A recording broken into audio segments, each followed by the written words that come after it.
గత 5 సంవత్సరాలు ఒక సైకో పరిపాలించాడు. ఇక్కడున్న చాలా మంది పైన కేసులున్నాయి. 18 కేసులు కన్నా ఎక్కువ ఉన్న చేతులు పైకెత్తండి. చాలా తక్కువ మంది ఉన్నారు. 18 కేసులు ఇప్పుడు కూడా బాగా గుర్తు. 18 కేసులు నాకు ఇప్పుడు కూడా గుర్తు. భీమవరం నియోజకవర్గంలో పాదయాత్ర చేసి శాంతియుతంగా పాదయాత్ర చేసి నాకున్న రీతిలో ఎమ్మెల్యే గారిని కడిగేసి నేను వెళ్తున్నా. ఎక్కడైతే పవన్ పైన దాడి చేశారో అక్కడనే నా పైన దాడి నిలబడ్డారు. భయపడాలి. ఓకే, మనల్ని కూడా తిప్పిన పీకారు. నాకు సందేహం లేదు.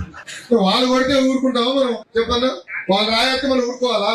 కుదరదు. నా దగ్గర అయితే అది కుదరదు. 2 పీకాం. రాత్రి వెళ్ళి నేను గుర్తుంది, నైట్ హాల్ట్కి వెళ్ళాం. కొడుకుంటే పొద్దున ఎస్ఐ గారు వచ్చారు.